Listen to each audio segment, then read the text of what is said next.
Magnetismo.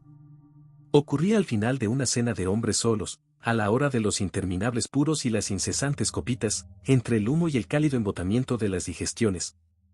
En la ligera confusión de las cabezas después de tantas viandas y de tantos licores bebidos y mezclados. Se vino a hablar del magnetismo, de los trucos de Donato, 31, y de las experiencias del Dr. Charcot, 32. De pronto, aquellos hombres escépticos, amables, indiferentes a toda religión, se pusieron a contar hechos extraños, historias increíbles pero ocurridas, según afirmaban, cayendo bruscamente en creencias supersticiosas, aferrándose a ese último resto de lo maravilloso, convertidos en devotos de ese misterio del magnetismo, defendiéndolo en nombre de la ciencia. Solo uno sonreía, un vigoroso joven, gran mujeriego y cazador de mujeres, en quien una incredulidad hacia todo estaba tan fuertemente arraigada que ni siquiera admitía discusión. Repetía, riéndose burlón, Pamplinas. Pamplinas. Pamplinas. De Donato, que simplemente es un autor de trucos muy hábil, no vamos a discutir. En cuanto al señor Charcot, de quien se dice que es un sabio notable, me causa la misma impresión que esos cuentistas del tipo de Edgar Poe y 33, que terminan volviéndose locos a fuerza de reflexionar sobre extraños casos de locura. Ha comprobado fenómenos nerviosos inexplicados y todavía inexplicables, avanza por lo desconocido que se explora a diario, y, como no siempre puede comprender lo que ve, quizás se acuerda demasiado de las explicaciones eclesiásticas de los misterios. Y además me gustaría oírle hablar, sería algo muy distinto de lo que ustedes repiten. Hubo alrededor del incrédulo una especie de movimiento de piedad, como si hubiera blasfemado en una asamblea de monjes. Uno de aquellos señores exclamó, sin embargo, en otro tiempo hubo milagros. Pero el otro respondió, lo niego. ¿Por qué no iba a seguir habiéndolos? Entonces cada cual aportó un hecho, presentimientos fantásticos, comunicaciones de almas a través de amplios espacios, influencias secretas de un ser sobre otro. Y se afirmaban, se declaraban hechos indiscutibles, mientras el encarnizado negador repetía, Pamplinas. Pamplinas. Pamplinas, al final se levantó, tiró su puro y, con las manos en los bolsillos, pues bien, también yo voy a contarles dos historias, y luego se las explicaré. Ahí van, en el pueblecito de Etretat, 34, los hombres, todos ellos marineros, van cada año al banco de Terranova a la pesca del bacalao. Y una noche, el hijo de uno de esos marineros se despertó sobresaltado gritando que su pa había muerto en el mar. Calmaron al crío, que volvió a despertarse chillando que su pa estaba ahogado. Un mes después se conocía, en efecto, la muerte del padre arrebatado del puente por un golpe de mar. La viuda se acordó de aquellos despertares del niño. Se habló de milagro, todo el mundo se conmovió, se compararon las fechas, y se llegó a la conclusión de que accidente y sueño habían coincidido más o menos, de donde se dedujo que habían ocurrido la misma noche a la misma hora. Ahí tienen un misterio del magnetismo. El narrador se interrumpió. Entonces, uno de los oyentes, muy emocionado, preguntó, ¿y cómo lo explica usted? Perfectamente, caballero, porque di con el secreto. El hecho me había sorprendido e incluso me había confundido, pero, verán, yo no creo por principio. Igual que otros empiezan por creer, yo empiezo por dudar y cuando no comprendo nada, sigo negando toda comunicación telepática y 35 de las almas. Convencido de que mi sola capacidad de penetración es suficiente. Pues bien, busqué y busqué, y, a fuerza de interrogar a todas las mujeres de los marineros ausentes, terminé por convencerme de que no pasaban 8 días sin que una de ellas o uno de los hijos soñase anunciando al despertarse que él, pa estaba muerto en el mar. El temor constante y terrible a ese accidente hace que siempre hablen de él, que piensen en él continuamente. Ahora bien, si una de esas frecuentes predicciones coincide, por un azar muy simple, con una muerte, enseguida hablan de milagro, porque de repente olvidan todos los demás sueños, todos los demás presagios, todas las demás profecías de desgracia que han quedado sin confirmarse. Por lo que a mí se refiere, he examinado más de 50 cuyos autores ni siquiera las recordaban 8 días más tarde. Pero, si el hombre hubiera muerto, la memoria se habría despertado de inmediato, y habrían celebrado la intervención divina, según unos, del magnetismo, según otros. Uno de los fumadores declaró, es bastante justo lo que está usted diciendo, pero veamos su segunda historia. Oh, mi segunda historia es muy delicada de contar. Me ocurrió a mí mismo, así que desconfío algo de mi propia apreciación. No se puede ser juez y parte equitativamente. Pero, en fin, aquí está, entre mis amistades mundanas figuraba una señora en la que no pensaba en absoluto, a la que ni siquiera había mirado atentamente, en la que nunca había reparado, como suele decirse. La tenía clasificada entre las insignificantes, aunque no fuese fea, en última instancia, me parecía que sus ojos, su nariz, su boca, sus cabellos eran como los de cualquier otra, toda una fisionomía apagada. Era una de esas criaturas en las que el pensamiento solo parece posarse por azar, sin poder detenerse, sobre las que el deseo no se lanza en modo alguno. Pero una noche, cuando escribía unas cartas al amor de la lumbre antes de meterme en la cama, sentí en medio de ese desenfreno de ideas, de esa procesión de imágenes que rozan nuestro cerebro cuando nos quedamos unos minutos soñando despiertos, con la pluma levantada, una especie de leve soplo que pasaba por mi mente. Un ligerísimo estremecimiento del corazón, e inmediatamente, sin motivo, sin ningún encadenamiento lógico de ideas, vi con toda claridad, vi como si la tocara, vi de los pies a la cabeza, y sin velo alguno, a esa mujer en la que nunca había pensado más de 3 segundos seguidos, el tiempo justo para que su nombre cruzase por mi cabeza. Y de repente descubrí en ella un montón de cualidades que nunca había observado, un dulce encanto, un lánguido atractivo, despertó en mí esa especie de inquietud amorosa que nos incita a perseguir a una mujer. Pero no pensé mucho tiempo en ello. Me acosté, me dormí. Y soñé. Todos ustedes han tenido esos sueños singulares, ¿no es cierto?, que les hacen dueños de lo imposible, que les abren puertas infranqueables, alegrías inesperadas, brazos impenetrables. ¿Quién de nosotros, en esos sueños turbados, nerviosos, jadeantes, no ha tenido, estrechada, acariciada, poseída con extraordinaria agudeza de sensación, a la que ocupaba nuestra mente? ¿Y no se han fijado en las sobrehumanas delicias que aportan estos éxitos galantes del sueño? En qué embriagadores goces nos arrojan, con qué fogosos espasmos nos sacuden, y qué ternura infinita, acariciadora, penetrante infunden en nuestro corazón hacia la mujer que poseemos, desfallecida y cálida, en esa ilusión adorable y brutal que parece una realidad. Todo esto lo sentí yo con una violencia inolvidable. Aquella mujer fue mía, tan mía que la tibia dulzura de su piel perduraba en mis dedos, el olor de su piel perduraba en mi cerebro, el gusto de sus besos perduraba en mis labios, el sonido de su voz perduraba en mis oídos. El círculo de su abrazo alrededor de mi cintura, y el ardiente encanto de su ternura en toda mi persona, mucho tiempo después de mi exquisito y decepcionante despertar, y 3 veces se renovó el sueño esa misma noche. Y ya de día, me obsesionaba, me poseía, me atormentaba la cabeza y los sentidos. Hasta el punto de que no podía permanecer un segundo sin pensar en ella. Al final, sin saber qué hacer, me vestí y fui a verla. En su escalera estaba tan emocionado que temblaba, mi corazón palpitaba, un deseo vehemente me invadía de la cabeza a los pies. Entré. Ella se levantó de un salto al oír pronunciar mi nombre, y de repente nuestros ojos se cruzaron con sorprendente fijeza. Me senté. Balbucí algunas trivialidades que ella no parecía escuchar en absoluto. Yo no sabía qué decir ni qué hacer, entonces, bruscamente, me arrojé sobre ella estrechándola en mis brazos con todas mis fuerzas, y todo mi sueño se cumplió tan rápida, tan fácil, tan locamente que de pronto dudé de si estaba despierto. Durante 2 años fue mi amante. ¿Qué concluye usted de eso?, dijo una voz. El narrador parecía vacilar. Concluyo que fue una coincidencia, por supuesto. Además, ¿quién sabe?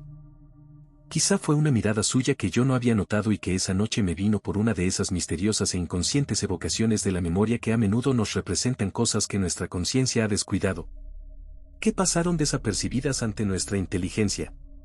Todo lo que usted quiera, concluyó un comensal, pero si después de eso no cree en el magnetismo, es usted un ingrato, mi querido señor. Un hijo. Paseaban los 2 viejos amigos por el jardín florido donde la alegre primavera removía la vida.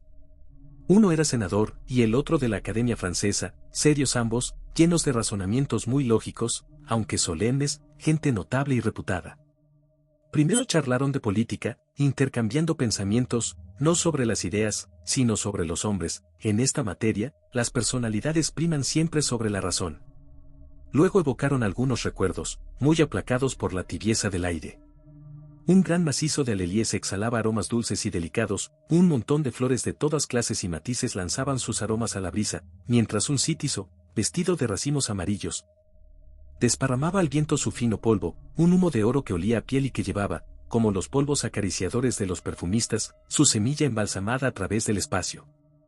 El senador se detuvo, aspiró la nube fecundante que flotaba, contempló el árbol amoroso que resplandecía como un sol y cuyos gérmenes volaban.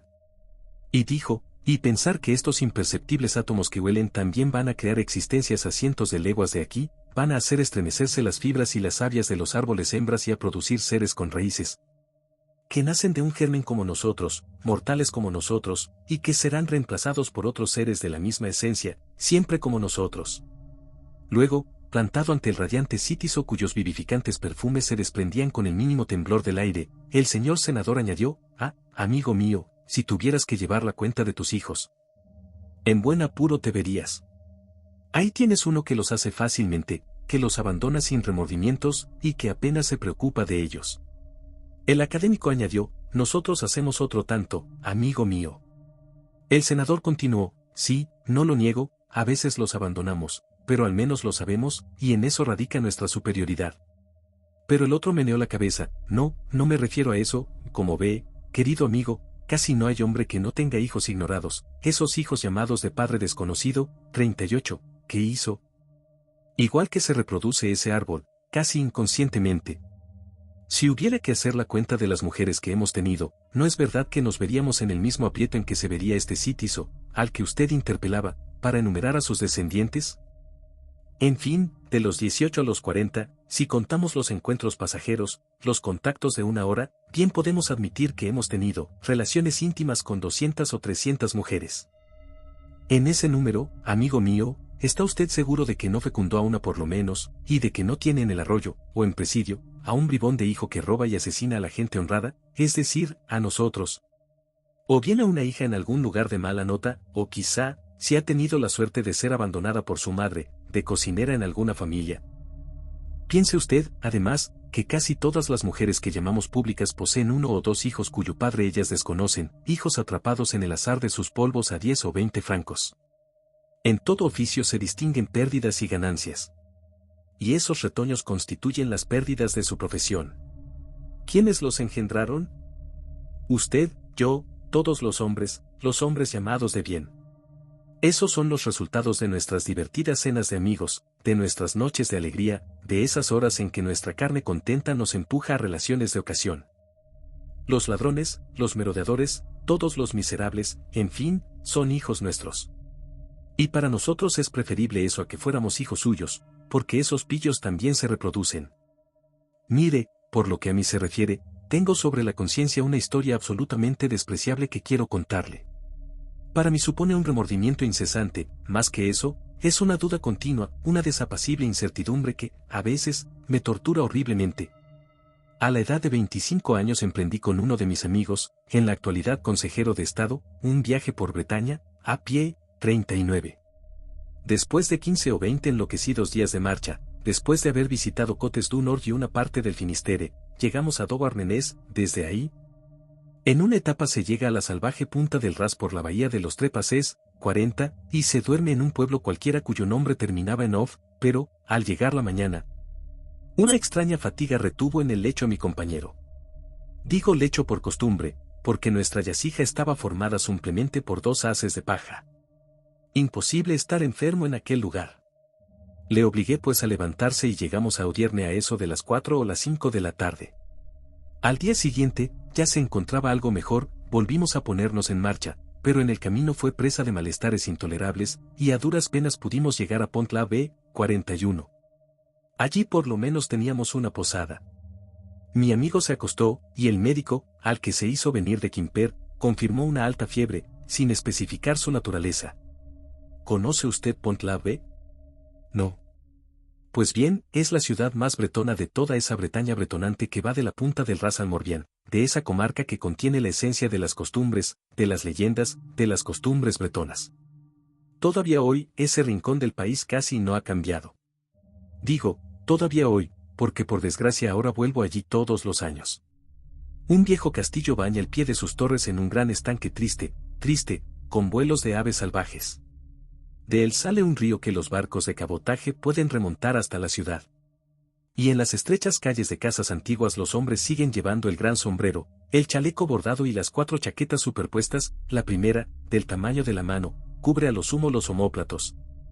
Y la última se detiene justo encima del fondillo de los pantalones. A las jóvenes, altas, bellas, lozanas, les aplasta el pecho un chaleco de paño que forma coraza, las oprime, no dejando siquiera adivinar sus pechos poderosos y martirizados, y van tocadas de manera extraña. En las sienes, 2 placas bordadas de color enmarcan el rostro, sujetan el pelo que cae en capas por detrás de la cabeza.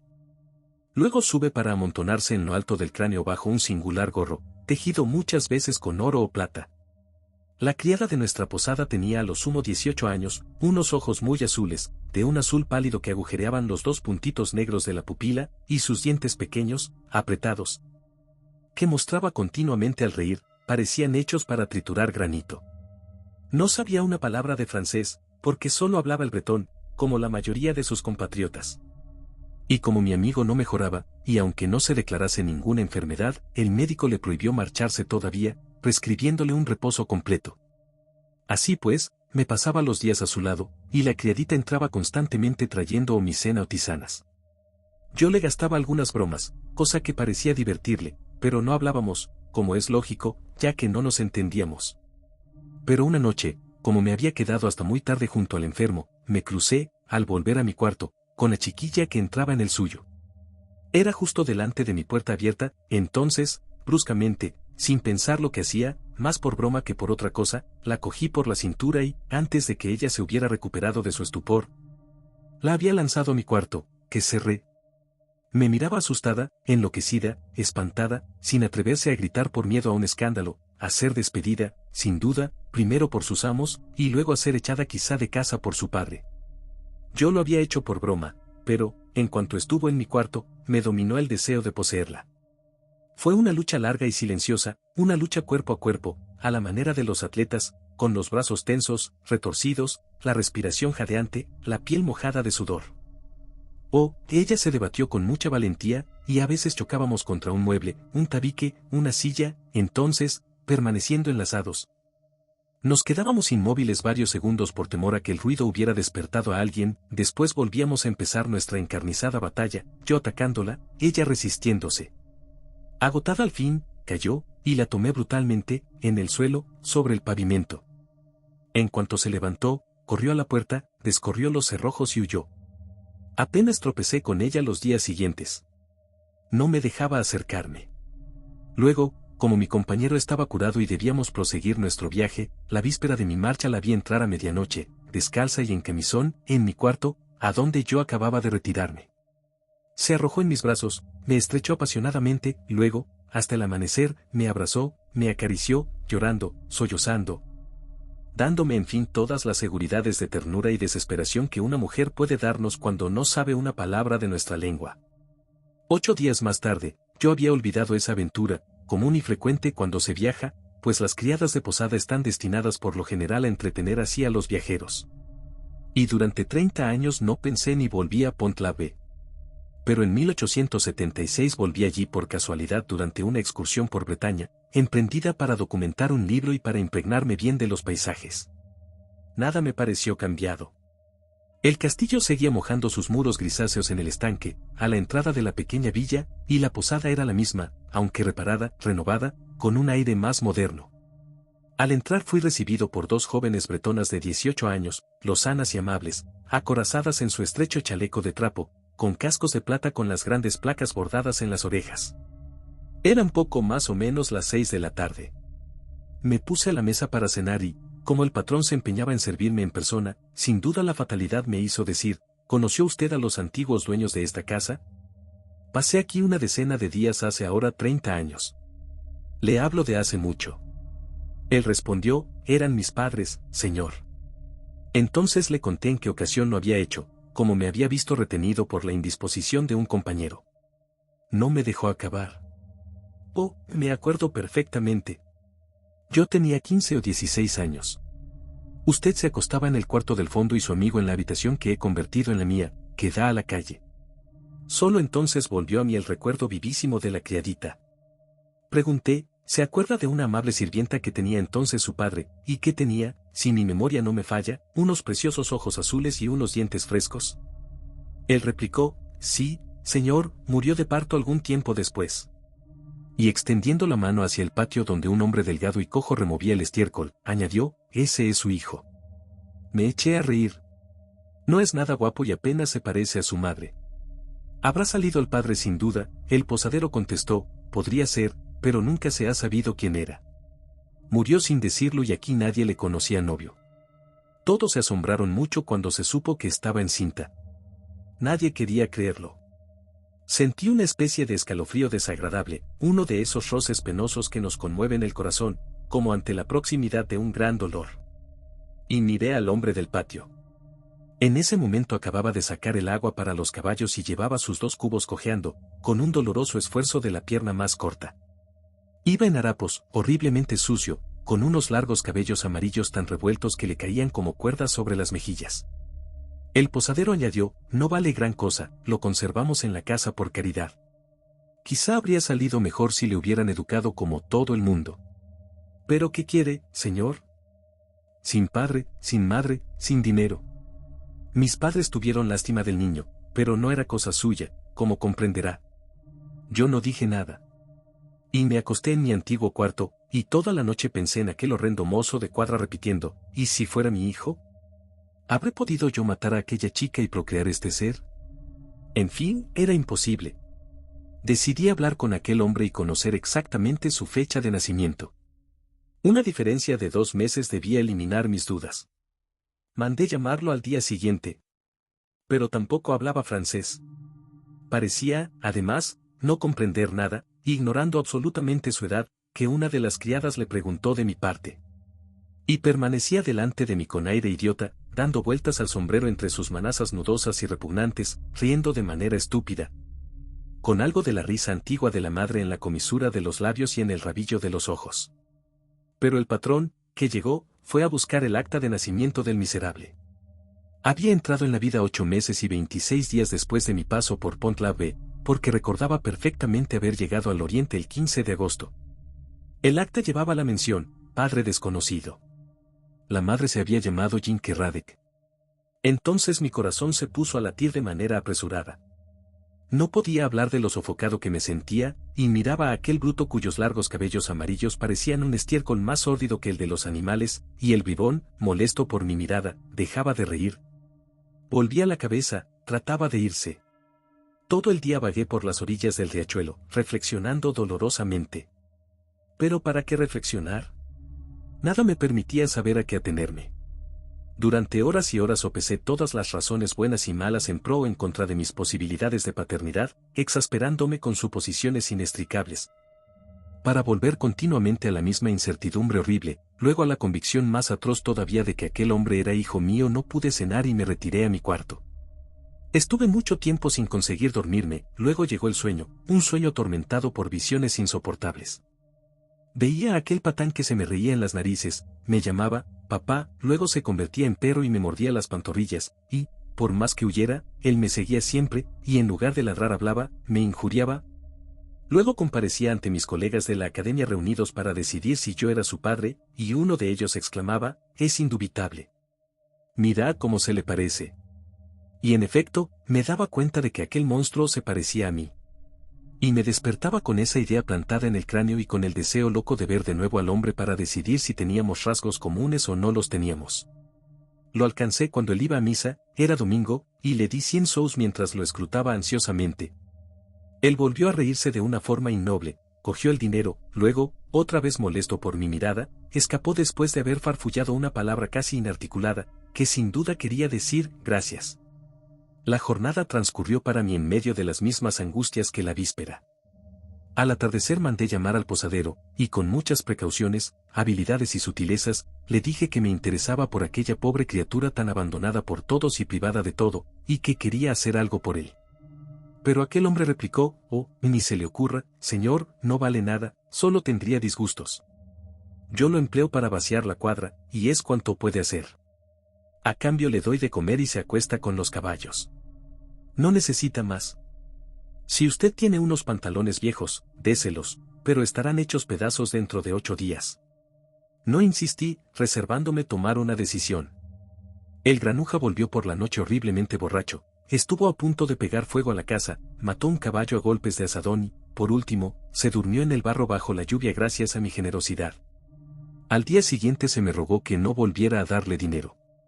El aguardiente lo ponía furioso y, en cuanto tenía 2 ous en el bolsillo, se los bebía. El posadero añadió, darle dinero es querer su muerte. Aquel hombre no lo había tenido nunca, absolutamente nunca, salvo algunos céntimos que le arrojaban los viajeros, y no conocía más destino para ese metal que la taberna. Entonces pasé horas en mi cuarto, con un libro abierto que fingía leer, pero sin hacer otra cosa que contemplar a aquel bruto, mi hijo, tratando de descubrir si tenía algo mío. A fuerza de buscar creí reconocer unas líneas semejantes en la frente y en el nacimiento de la nariz, y no tardé en convencerme de un parecido que disimulaban la diferente indumentaria y la horrenda pelambrera del hombre.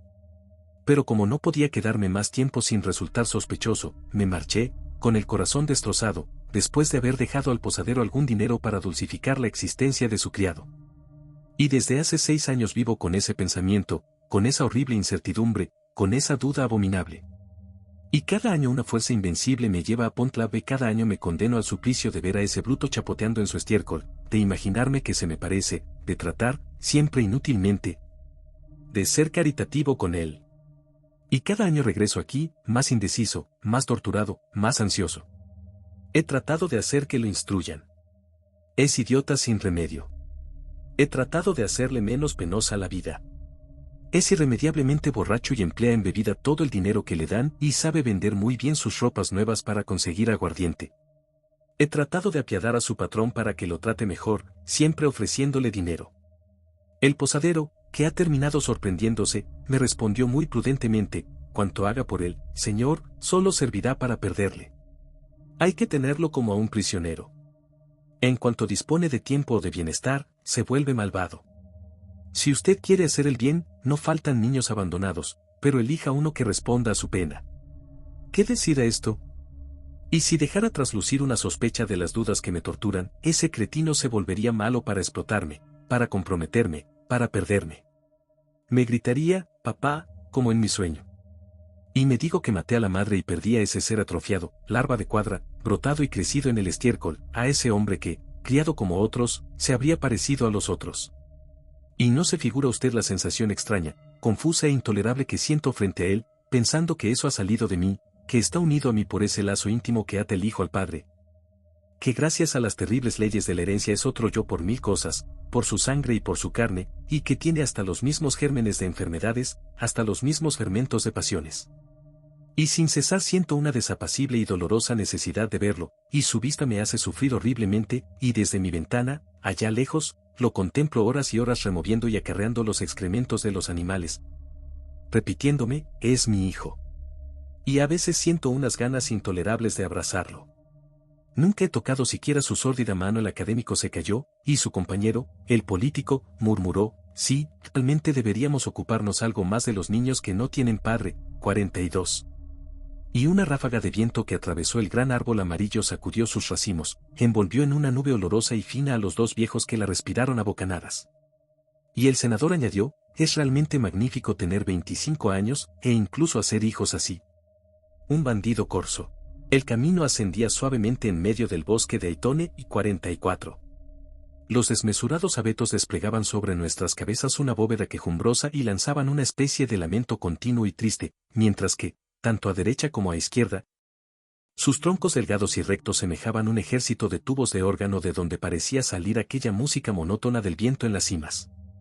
Al cabo de 3 horas de marcha, la infinidad de aquellos largos fustes enredados se aclaró, de trecho en trecho, un gigantesco pino piñonero separado del resto, abierto como una sombrilla enorme.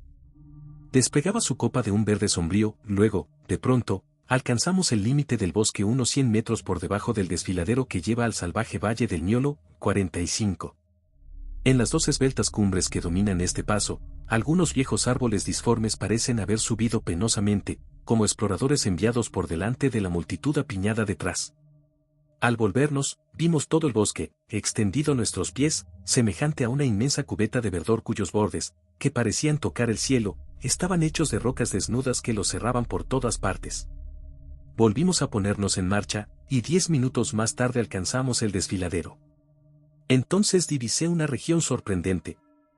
Más allá de otro bosque, un valle, pero un valle como yo no lo había visto nunca, una soledad de piedra de 2 leguas de larga, excavada entre montañas de 2000 metros de altura y sin un campo ni un árbol a la vista.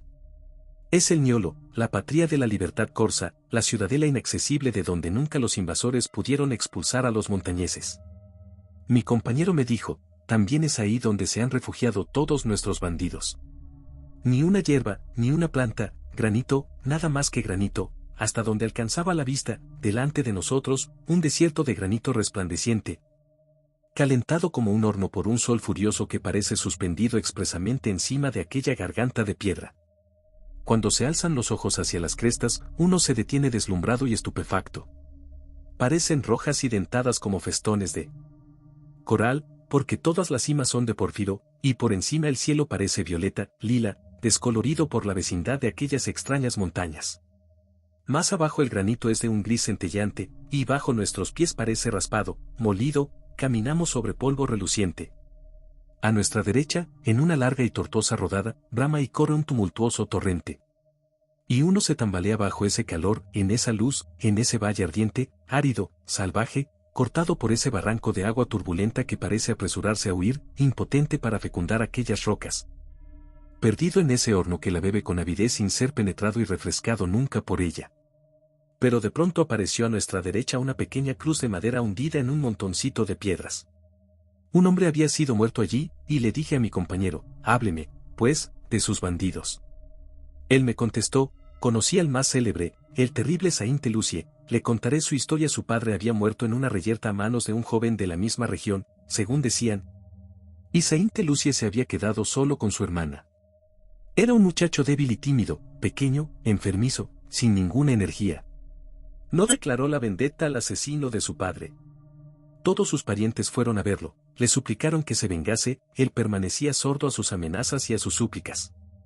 Entonces, siguiendo la vieja costumbre corsa, su hermana, indignada, lo despojó de su ropa negra para que no llevase luto por un muerto que había quedado sin venganza. Él permaneció insensible incluso a ese ultraje, y, en vez de descolgar la escopeta todavía cargada de su padre, se encerró en casa, no volvió a salir, sin atreverse a desafiar las miradas desdeñosas de los muchachos de la región. Pasaron los meses. Parecía haber olvidado incluso el crimen y vivía con su hermana en el fondo de su casa. Y un buen día, aquel de quien se sospechaba que era el asesino se casó. Sainte Lucie no pareció afectado por la noticia, pero, sin duda para desafiarlo, el novio pasó, camino de la iglesia, por delante de la casa de los 2 huérfanos. El hermano y la hermana, asomados a la ventana, comían unos pastelillos fritos cuando el joven vio la boda que desfilaba delante de su casa. De pronto se echó a temblar, se levantó sin decir una palabra, se santiguó, cogió la escopeta colgada en el hogar y salió. Cuando más tarde hablaba de esto, decía, no sé qué me pasó, fue una especie de calor en la sangre, sentí que tenía que hacerlo, que, pese a todo, no podría resistir. Y fui a esconder la escopeta en el monte bajo del camino de corte. Una hora después regresaba con las manos vacías, con su aspecto habitual, triste y fatigado. Su hermana creyó que ya no pensaba en nada. Pero al caer la noche desapareció. Esa misma noche su enemigo debía dirigirse a pie a corte con sus 2 testigos de boda. Avanzaban por el camino cantando cuando Sainte Lucie se plantó delante de ellos y, mirando de frente al asesino, gritó, «Ha llegado tu hora», luego, «a quemarropa», le reventó el pecho. Uno de los padrinos huyó, el otro miraba al joven repitiendo, «¿Qué has hecho, Sainte Lucie?». Después quiso correr a corte para buscar ayuda. Pero Sainte Lucie le gritó, «Si das un paso más, te rompo la pierna». El otro, sabiéndole tan tímido hasta entonces, le dijo, «No te atreverías», y echó a correr. Pero cayó enseguida, con el muslo destrozado por una bala. Y Sainte Lucie, acercándose a él, dijo, «Te miraré la herida, si no es grave, te dejaré ahí, si es mortal, te remataré». Examinó la herida, la juzgó mortal, recargó lentamente su escopeta, invitó al herido a decir una oración, luego le voló los sesos. Al día siguiente estaba en la montaña. ¿Y sabe usted lo que hizo luego este Sainte Lucie? Toda su familia fue detenida por los gendarmes. Hasta su tío párroco, sospechoso de haberlo incitado a la venganza, fue encarcelado y acusado por los parientes del muerto. Pero escapó, cogió a su vez una escopeta y se unió a su sobrino en el monte. Entonces Sainte Lucie mató, uno tras otro, a los que habían acusado a su tío, y les arrancó los ojos para enseñar a los otros a no afirmar nunca lo que no habían visto con sus ojos. Mató a todos los parientes, a todos los aliados de la familia enemiga. A lo largo de su vida dio muerte a 14 gendarmes, incendió las casas de sus adversarios y fue, hasta su muerte, el más terrible de los bandidos de que se tiene memoria. El sol desaparecía detrás del monte Cinto y la gran sombra de la montaña de granito se recostaba sobre el granito del valle. Apretamos el paso para llegar antes de la noche a la pequeña aldea de Albertaxe, especie de montón de piedras pegadas a los costados de piedra de la garganta salvaje. Y pensando en el bandido, dije, qué terrible costumbre la de vuestra vendetta. Mi compañero respondió con resignación, ¿qué quiere usted? Cada cual ha de cumplir con su deber. Sueños, sucedía tras una comida de amigos, de viejos amigos. Eran 5, un escritor, un médico y 3 solteros ricos sin profesión. Habían hablado ya de todo y llegaba el hastío, ese hastío que precede y decide las despedidas después de las fiestas. Uno de los comensales, que desde hacía 5 minutos contemplaba en silencio el bulevar invadido por el gentío, punteado por mecheros de gas y ruidoso, dijo de pronto: «Qué largos son los días cuando no se hace nada de la mañana a la noche». «Y las noches también», añadió su vecino. «Apenas duermo, los placeres me cansan, las conversaciones siempre son las mismas, nunca encuentro una idea nueva, y antes de hablar con quien sea experimento un furioso deseo de no decir nada ni oír nada. No sé qué hacer con mis veladas». Y el tercer desocupado proclamó: «Pagaría a cualquier precio una manera de pasar aunque solo sea 2 horas agradables cada día».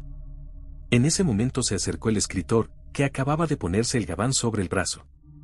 El hombre que descubriera un vicio nuevo, dijo, y lo ofreciese a sus semejantes, aunque acortara la mitad de la vida, rendiría a la humanidad un servicio mayor que quien encontrase el medio de asegurar la eterna salud y la eterna juventud.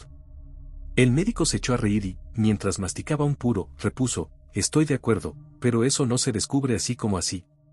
Y cuidado que se ha buscado y trabajado con afán el asunto desde que el mundo existe. Los primeros hombres llegaron de un golpe a la perfección en ese género. Nosotros apenas conseguimos igualarlos». Uno de los 3 desocupados murmuró: «Qué lástima». Y al cabo de un minuto añadió: «Si al menos uno pudiera dormir, dormir bien sin tener calor ni frío, dormir con ese anonadamiento de las noches de gran fatiga, dormir sin sueños». «¿Por qué sin sueños?», preguntó el vecino. El otro respondió: «Porque los sueños no siempre son agradables, y porque siempre son extraños, inverosímiles y deslavazados, y porque, al dormir, ni siquiera podemos saborear los mejores a nuestro gusto. Hay que soñar despierto». «¿Quién se lo impide?», preguntó el escritor. El médico tiró el puro. «Querido amigo, para soñar despierto se necesita un gran poder y un gran esfuerzo de voluntad, y de ello resulta por tanto una fatiga enorme. El verdadero sueño, ese paseo de nuestro pensamiento por visiones encantadoras, es probablemente lo más delicioso que hay en el mundo, pero ha de venir de forma natural, no puede ser provocado mediante esfuerzos penosos. Y ha de llegar acompañado de un bienestar absoluto del cuerpo. Yo puedo ofrecerles a ustedes ese sueño, a condición de que me prometan no abusar».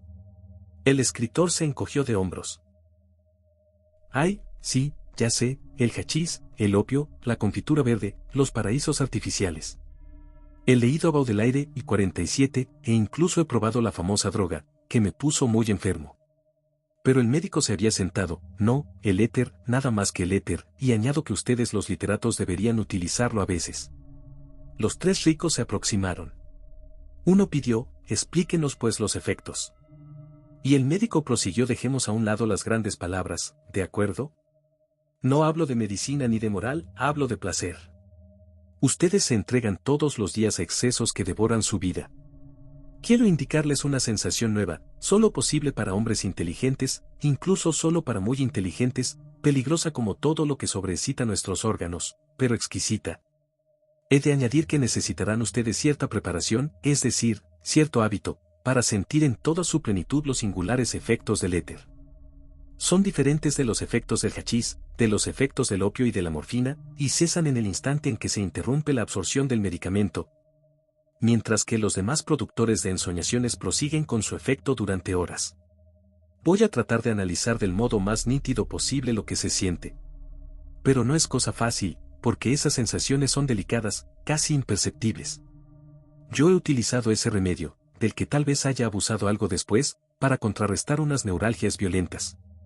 Sufría vivos dolores en la cabeza y el cuello, y un insoportable calor en la piel, una inquietud febril. Cogí un gran frasco de éter y, tras tumbarme, empecé a aspirarlo lentamente. Al cabo de unos minutos creí oír un vago murmullo que pronto se convirtió en una especie de zumbido, y me parecía que todo el interior de mi cuerpo se tornaba ligero, ligero como el aire, que se vaporizaba. Luego sobrevino una especie de torpor del alma, de bienestar somnoliento, a pesar de la persistencia de los dolores, que, sin embargo, dejaban de ser penosos. Era uno de esos sufrimientos que uno consiente soportar y no esos desgarramientos horribles contra los que protesta nuestro cuerpo torturado. La extraña y deliciosa sensación de vacío que tenía en el pecho no tardó mucho en extenderse y alcanzar los miembros, que a su vez se volvieron ligeros. Ligeros como si la carne y los huesos se hubieran fundido y solo quedase la piel necesaria para hacerme sentir el dolor de vivir, de estar tumbado en aquel bienestar. Entonces me di cuenta de que ya no sufría. El dolor se había ido, también se había fundido, se había evaporado. Y oí voces, 4 voces, 2 diálogos, sin comprender nada de las palabras. Unas veces solo eran sonidos indistintos, otras me llegaba una frase suelta. Pero reconocí que simplemente eran los zumbidos acentuados de mis oídos. No dormía, estaba en vela, comprendía, sentía, razonaba con una nitidez, una profundidad y una potencia extraordinarias. Y de esa multiplicación de mis facultades mentales nacía una alegría de espíritu y una embriaguez extraña. Aquel no era el sueño del hachís, ni las visiones algo enfermizas del opio, era una agudeza prodigiosa de raciocinio, una nueva manera de ver, de juzgar y de apreciar las cosas de la vida. Y con la certeza y la conciencia absoluta de que aquella manera era la auténtica. Y la vieja imagen de la escritura me vino de súbito al pensamiento. Me parecía que había comido del árbol de la ciencia, que todos los misterios apartaban su velo, así me encontraba dominado por una lógica nueva, extraña e irrefutable. Y en tropel acudían a mi mente argumentos, razonamientos y pruebas que inmediatamente eran destrozados por una prueba, un razonamiento y un argumento más fuerte. Mi cabeza se había convertido en campo de batalla de ideas. Yo era un ser superior, armado de una inteligencia invencible, y saboreaba un goce prodigioso al constatar mi poder. Esto duró mucho tiempo, mucho. Seguía respirando por el orificio de mi frasco de éter. De pronto me di cuenta de que estaba vacío. Y sentí por ello una pena espantosa. Los 4 hombres preguntaron al mismo tiempo, doctor, deprisa, una receta para 1 litro de éter. Pero el médico se puso el sombrero y respondió, eso sí que no. Para que los envenenen, búsquense a otros. Y se fue. Señoras y caballeros, si el corazón se lo dice. Confesiones de una mujer. Me ha pedido usted, amigo mío, que le cuente los recuerdos más vivos de mi existencia. Soy muy vieja, no tengo parientes ni hijos, soy por tanto libre de confesarme a usted. Prométame solo que nunca revelará mi nombre. Fui muy querida, ya lo sabe usted, también yo quise a menudo. Era muy hermosa, puedo decirlo hoy que ya no queda nada. El amor era para mí la vida del alma como el aire es la vida del cuerpo. Hubiera preferido la muerte a una vida sin ternura, sin un pensamiento siempre unido a mí. Con frecuencia las mujeres pretenden no amar más que una sola vez con todo el poder de su corazón, a mí muchas veces me ocurrió querer con tanta violencia que me parecía imposible el final de aquellos arrebatos. Y sin embargo, siempre terminaban extinguiéndose de una forma natural, como una lumbre falta de leña. Hoy le contaré la primera de mis aventuras, en la que fui muy inocente, pero que determinó las demás. La horrible venganza de ese espantoso boticario de Peck, 49, me ha recordado el horrendo drama al que asistí muy a mi pesar. Estaba casada desde hacía 1 año con un hombre rico, el conde Gerbedeker, un bretón de vieja cepa, al que no amaba en absoluto, por supuesto. El amor, el verdadero, necesita, eso creo al menos, libertad y obstáculos al mismo tiempo. El amor impuesto, sancionado por la ley, bendecido por el sacerdote, ¿es amor? Un beso legal no vale nunca lo que un beso robado. Mi marido era de elevada estatura, elegante y un perfecto caballero en cuanto a modales. Pero carecía de inteligencia. Hablaba con toda nitidez, emitía opiniones que cortaban como cuchillos. Se notaba que su mente estaba llena de ideas preconcebidas que le habían metido sus padres, quienes a su vez las habían recibido de sus antepasados. Nunca tenía ninguna duda, sobre cualquier cosa daba una opinión inmediata y limitada, sin apuro de ningún género y sin comprender que pudieran existir otros modos de ver. Se notaba que aquella cabeza estaba cerrada, que por ella no circulaba ninguna idea, esas ideas que renuevan y sanean una mente como el viento que pasa por una casa cuyas puertas y ventanas se abren. El castillo donde vivíamos se hallaba en plena región despoblada. Era un gran edificio triste, enmarcado por árboles enormes y cuyos musgos hacían pensar en las barbas blancas de los viejos. El parque, un verdadero bosque, estaba rodeado por un foso profundo que se llama Salto del Lobo, y en su extremo, por la parte de la landa, teníamos dos grandes estanques llenos de cañas y de hierbas flotantes. Entre los dos, a la orilla de un arroyo que los unía, mi marido había hecho construir una pequeña choza para tirar sobre los patos salvajes. Además de nuestros criados ordinarios teníamos un guarda, especie de bruto fiel hasta la muerte a mi marido, y una doncella, casi una amiga, vinculada a mí hasta la locura. La había traído de España 5 años antes. Era una niña abandonada. Se la habría tomado por una gitana debido a su tez morena, a sus ojos oscuros, a sus cabellos profundos como un bosque y siempre erizados alrededor de la frente. Tenía entonces 16 años, pero aparentaba 20. Empezaba el otoño. Teníamos partidas de caza a menudo, unas veces en propiedades de vecinos, otras en las nuestras, y me fijé en un joven, el barón de C., cuyas visitas al castillo se volvían singularmente frecuentes. Luego dejó de venir y no volví a pensar en él, pero me di cuenta de que mi marido cambiaba de actitud conmigo. Parecía taciturno, preocupado, ya no me tocaba, y aunque casi no entraba en mi dormitorio, que yo había exigido separado del suyo a fin de vivir un poco sola, a menudo oía, de noche, un paso furtivo que llegaba hasta mi puerta y se alejaba después de unos minutos. Como mi ventana estaba en la planta baja, con frecuencia también creí ver que alguien merodeaba en la sombra, alrededor del castillo. Se lo dije a mi marido, que me miró fijamente unos segundos, luego respondió, no es nada, es el guarda. Pero una noche, cuando acabábamos de cenar, Gervé, que contra su costumbre parecía muy alegre, con una alegría socarrona me preguntó, ¿le gustaría pasar 3 horas al acecho para matar a un zorro que viene cada noche a comerse mis gallinas? Quedé sorprendida, dudaba, pero como él me contemplaba con singular obstinación, acabé respondiendo, pues claro, querido. Debo decirle que yo cazaba como un hombre lobos y jabalíes. Por lo tanto, era muy natural que me propusiera aquel acecho. Pero, de pronto, mi marido adoptó un aire extrañamente nervioso, y durante toda la velada estuvo agitado, levantándose y volviendo a sentarse de manera febril. Hacia las 10, me dijo de pronto, ¿está usted preparada? Me levanté. Y cuando él en persona me traía la escopeta, pregunté, ¿hay que cargar con balas o con postas? Se quedó sorprendido, luego contestó, oh, con postas solo, eso bastará, puede estar segura. Unos segundos después añadió en un tono singular, puede jactarse usted de tener mucha sangre fría. Me eché a reír. ¿Yo? ¿Por qué? ¿Sangre fría para ir a matar un zorro? ¿Qué cosas se le ocurren, querido? Y nos pusimos en marcha, sin ruido, a través del parque. Toda la casa dormía. La luna llena parecía teñir de amarillo el viejo edificio oscuro cuyo techo de pizarra relucía. Las 2 torrecillas que lo flanqueaban tenían en su cima 2 placas de luz, y ningún ruido turbaba el silencio de aquella noche clara y triste, dulce y pesada, que parecía muerta. Ni un soplo de aire, ni un grito de sapo, ni un gemido de lechuza, un lúgubre torpor se había abatido sobre todo cuando estuvimos bajo los árboles del parque se apoderó de mí su frescor y un olor de hojas caídas. Mi marido no decía nada, pero escuchaba, espiaba, parecía olfatear en la sombra, poseído de pies a cabeza por la pasión de la caza. No tardamos en llegar al borde de los estanques. Su cabellera de juncos permanecía inmóvil, ningún soplo la acariciaba, pero por el agua corrían unos movimientos apenas sensibles. A veces un punto se removía en la superficie, y de ahí partían círculos ligeros, semejantes a arrugas luminosas, que se agrandaban sin fin. Cuando alcanzamos la choza en que debíamos emboscarnos, mi marido me hizo pasar delante, luego armó lentamente su escopeta y el chasquido seco de las piezas me produjo un efecto extraño. Me sintió temblar y preguntó, ¿acaso le basta a usted con esta prueba? Entonces váyase. Yo repliqué muy sorprendida, ni hablar, no he venido para volverme. Qué raro está usted esta noche.